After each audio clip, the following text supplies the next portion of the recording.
Somebody just said your name in a meeting to explain why something went wrong. And it was not you. It was not your fault. Here's exactly what you say. Not tomorrow, but before they finish talking, okay? Let's be accurate about the sequence. 6 words. Say them flat.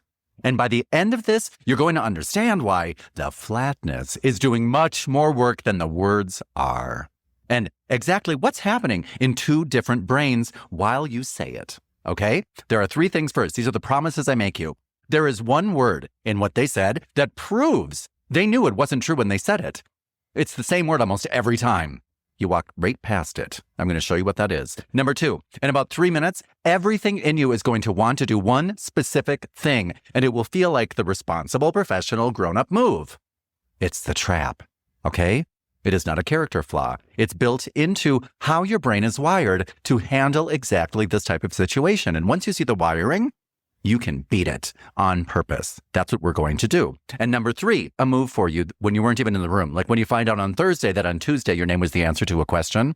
Nobody teaches that one. I'm going to give it to you at the end. All right? Those are my 3 promises. If you saw the last one, by the way, about getting set up in a meeting, this is not that. That was fog. Vague. Nothing to grab. This is the opposite problem. When somebody throws you under the bus, they are extremely specific. They're just not accurate. Different weapon, different answer, okay? So, let's name it first, because you probably have it wrong. This is the transfer. You think you were accused. You weren't. What happens is what I call the transfer. An accusation is about you. The transfer isn't about you at all. Somebody was holding something heavy. Somebody with power walked into the room, and they needed that weight somewhere else. Your name was available, and you weren't picked because they dislike you. You were picked because you were nearby and quiet. The tell is always the same. The transfer happens the instant somebody with authority asks a question with a cost attached to it. Why is this late? Who signed off on this? How did this go out? Nobody throws anybody under the bus in a room with no bus in it. There's always a passenger. All right? The passenger is the boss, the client, the director who dropped in. And here's what almost everybody gets wrong. People argue with the driver. They turn to the coworker and start litigating, while the only person whose opinion changes anything watches 2 people squabble and forms exactly one impression. Ugh, messy. You're not in a fight with your coworker. You're in a very short conversation with the passenger. All right? Your coworker is a topic in it. That's all. Okay? So make sure to subscribe to this if this is landing, because the next one is the meeting where somebody quietly repeats your idea and gets the credit. If you'd like that, make sure to subscribe. But now, the trap. This is where the brain stuff starts, okay? So stay with me, because this is the part that changes everything. Okay? The second your name comes out of their mouth, something specific happens. It isn't blankness. That was another video. This is the opposite of blankness. You flood with evidence. Dates, emails, the thread from the 9th, the stand-up where you flagged it. It all arrives at once with enormous force. And it feels fantastic, doesn't it? Because it feels like being right. That's the archive. Your brain opens it to protect you, and it genuinely believes that the way out is volume of proof. It is not. Here's the sentence I most want you to keep, okay? The more evidence you produce, the guiltier you look. Now, to understand why, and understand why it's not your fault that you do it, you need to know something about yourself that almost nobody ever teaches or listens to or learns. You do not have one voice. You have at least 2. 2 different speech systems built very differently, running on very different hardware, and they behave very differently under pressure. I call the first one the composer. The composer builds original sentences right now in real time. It takes an idea that you may have never expressed, finds the words, orders them, conjugates them, and pushes them out of your mouth at about 3 words a second. It's the most sophisticated thing you own. It is also very expensive. It runs on working memory.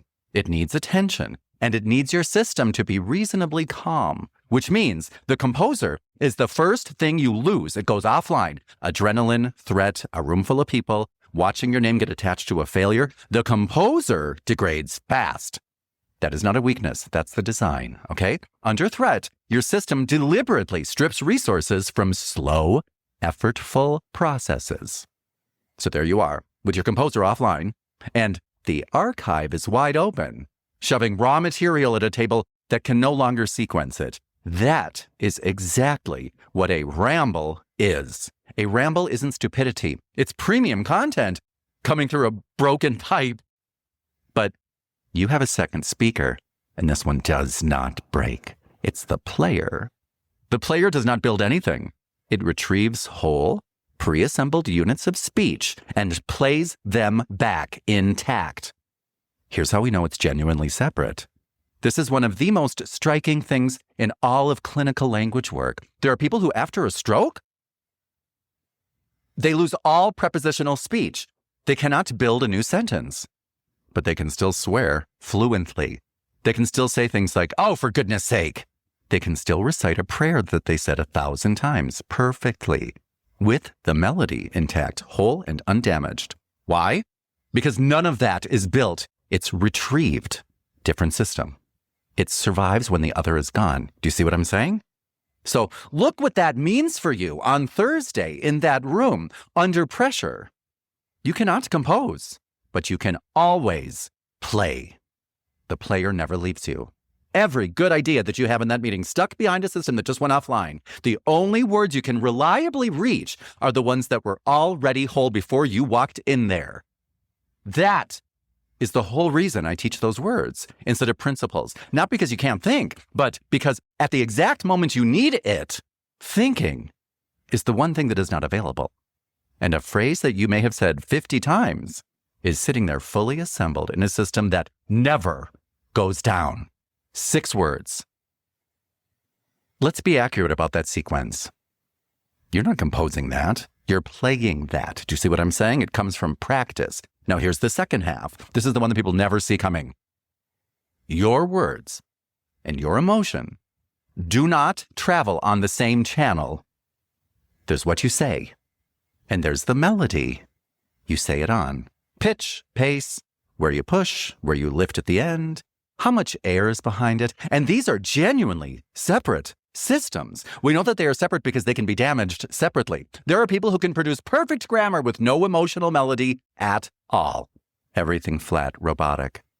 And other people can't tell if they're upset or delighted. The words are intact. The melody channel, that's gone, which means, and this is the thing, you are always broadcasting on 2 channels at once. Whoosh! And you're usually only managing one of them. Here's why that decides this meeting, okay? When you open the archive and you start defending, listen to what your melody does. Pace climbs, pitch climbs, volume climbs. Every sentence tilts up at the end, like a question asking for agreement that you're not getting. And every clause runs into the next one because you're afraid of being interrupted. Now, your facts might be perfect. It does not matter because the passenger's brain is not primarily processing your facts. It cannot. There's too much, too fast, and none of it is verifiable in that room. So it does what any brain does under load. It stops parsing context and it reads the melody. And that melody, fast, rising, tight, is the melody of a person in trouble. Not because they're guilty, because that is what the brain has learned. Trouble sounds like. Length reads as guilt. Speed reads as guilt. Rising pitch reads as guilt. Now the other version. Same room, same boss, same facts. Let's be accurate about that sequence. 6 words. Pitch falls at the end. That is a statement, and only statements fall. No air behind it, no hurry. And the passenger's brain codes that before it has evaluated one single fact. That person is not worried because nobody says, let's be accurate about a thing that they're frightened of. You did not win with evidence. You won on the other channel. And there's one more layer, and it's the one that makes you a killer. Dangerous in the best way. One melody doesn't just get read. It gets caught. Put 2 people in a conversation and their speech starts to synchronize, rate, pitch, volume, even breathing. They drift towards each other. Everybody has felt this. Somebody starts talking fast at you, and within seconds, you're talking fast back. Somebody drops their voice, and you drop yours without even deciding to. That's what I call the handshake, and it runs in both directions, which means the fast-rising defensive melody is not only making you look guilty, it's pulling the whole room up with you. You're raising everybody's arousal, including the passengers, and a room at high arousal makes crude, categorical judgments. Somebody messed up. It's the loud one. And it goes the other way just as hard. One person who is genuinely slower than the room drags the room down to them, not by asking, just by being the reference point. So, when you deliver those 6 flat words with a falling pitch and no hurry in them, you are doing 3 separate things at once, and I want you to see all 3. Number 1, you're using the only speech system that still works under fire. Number 2, you're broadcasting certainty on the channel that they are actually reading. And number 3, you're pulling their nervous system down towards yours, which buys back the thing you need the most.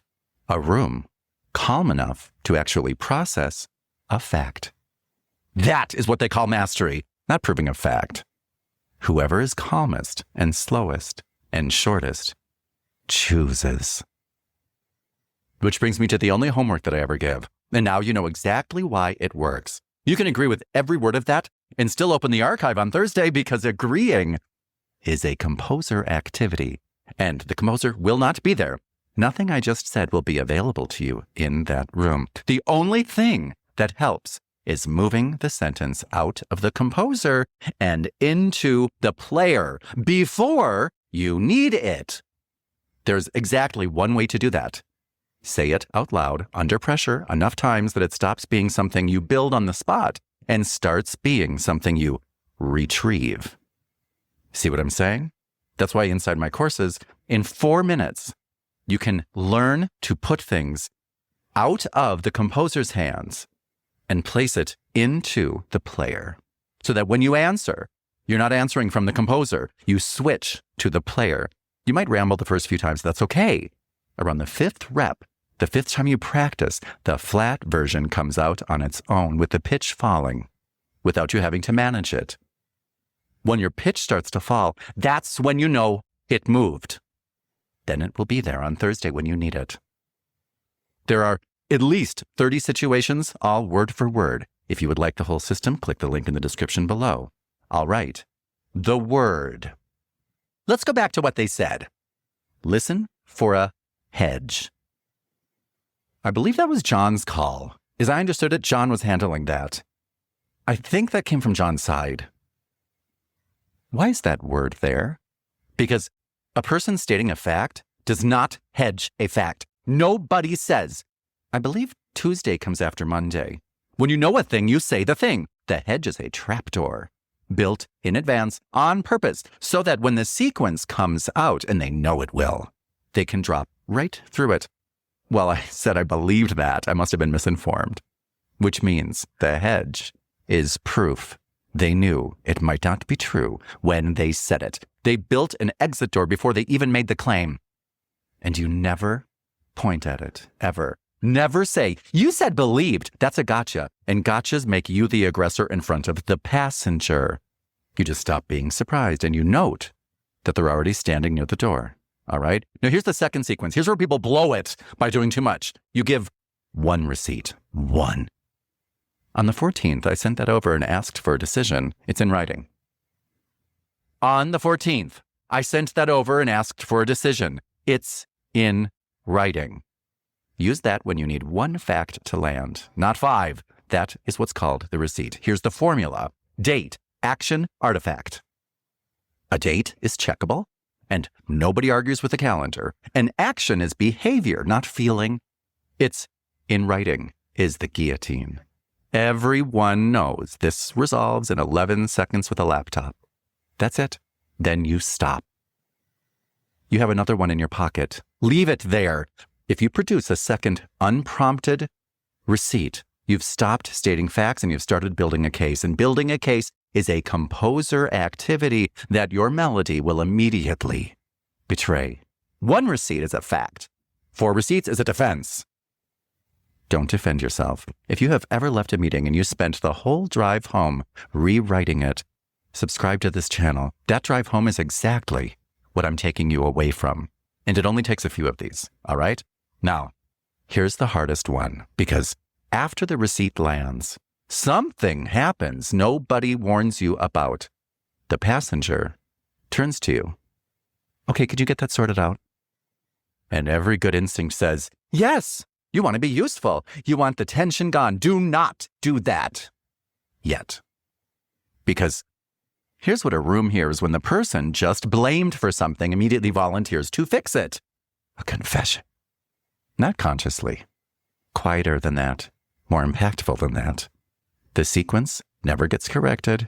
The meeting moves on, and 6 weeks later, the only thing left in anybody's memory is John handled it. Not John fixed someone else's mess. Just John. That's the file. So do both. Happy to fix it. Let's just not start from the wrong place, okay? You didn't refuse. You said, happy to. You didn't blame anybody. You said, no blame. But in 9 words, you told the whole room, the starting place is wrong. While volunteering. Nobody can call that defensive. You are the most cooperative person in there. You simply declined the premise on the way in. Now do something for me. Actually pause this, okay? In the comments, tell me the sentence, not the whole story. I know that there's a story, but just the one line they used. That was John's call. Whatever yours was, type the sentence in the comments. The lines that come up over and over are the ones that I build the next video around. That's literally where these come from. So the next sentence you're about to type might be the one that I answer, so please do that. Go ahead. I will wait as you do that. Just pause it and come back. All right. Now the one that changes who's running the meeting. If it's still going, doubling down, getting long, you stop talking to your coworker entirely. Turn to the passenger, use their name. Rachel, do you want the sequence now or after the meeting? Their name. You stopped arguing sideways and you went to the only person who decides anything. The sequence. Definite article. Not a sequence. Not my version. The sequence. A correct order of events exists. You have it. And this is now scheduling rather than a dispute.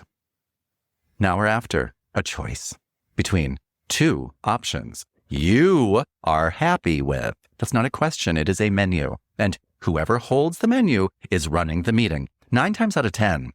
After. That's exactly what you want. A calm one-on-one. Documents in hand, coworker not in the room.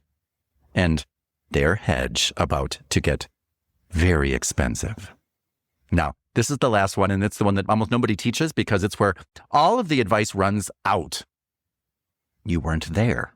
Somebody mentioned it offhand. Yeah, that came up on Thursday. They said that the delay was on your side. And the floor drops out beneath you. 2 days ago? A room you weren't even in? And it's already the version of what happened? This is what I call the cold case. There's one move. It is not a conversation. This is in writing to the passenger. Today, when you hear that. I heard the timeline came up and I wasn't there. Here it is for me directly. Then 3 dated lines. 3. No emotion. No. I was surprised to hear not one word about your coworker or how you feel, because the second you characterize, you've joined the squabble. And here's the beautiful thing about writing. Given everything that we just covered, on the page, there is no melody. No pitch to climb, no composer to go offline, nothing to betray you. Writing is a player that you can build at your kitchen table with as many takes as you want. It is the one channel where a nervous person and a calm person are indistinguishable. Use that. A calm written correction sent the same day with no complaint in it is one of the most credible objects in professional life. It asks for nothing. It accuses no one. It just sits in the passenger's inbox, permanent, time-stamped, and first. It becomes the record. And people who send those stop getting picked to be thrown under the bus because you were only ever picked because you were nearby and quiet. One more thing, and it is not tactical. The person who did this to you, they were afraid. That's all the transfer ever is, fear, looking for some place to set itself down. Nobody who feels safe needs to move weight onto somebody else in 4 seconds. You did not watch somebody be strong at your expense. You watched somebody be frightened. And the only tool that they had was your name, okay? Forgive them. You can know that and still not carry it. That's the part that the people get backwards. Understanding somebody is not the same as absorbing what they handed you. You can set the weight down gently. You can set it down without throwing it at anybody, but you do have to set it down because it was never yours. And carrying what is not yours does not make you generous or kind or good or loving. It makes you tired. And it makes you the obvious place for the next person to put theirs. Stop doing that. Set down what was never yours. Keep carrying what is. Most people have those two exactly backwards, and it costs them an entire career. So the next time your name is answered to a question that you were not asked, let's be accurate about the sequence. On the 14th, I sent that over and asked for a decision. It's in writing. I'm happy to fix it. Let's just not start from the wrong place. So, do you want the sequence now or after the meeting? I heard it came up and I wasn't there. Here it is for me directly. All 5 stacked, held 5 seconds, flat, falling at the end, 1 receipt, never say their name. And do the drills tonight. Take 5 minutes until it moves from the composer to the player. That is not motivation, that is mechanics. Practice it where it's free. Use it where it's expensive. Now the link is below for the entire course. And make sure to subscribe to this channel because the next time it's going to be the meeting where somebody repeats your idea 8 minutes later and the whole room turns to them like they invented it. Oh, I'm Dan O'Connor. And if there's somebody in your life about to get their name used as an answer this week, don't send them this after it happens. Send it now and subscribe to this channel so that you can stop defending yourself and start loving yourself.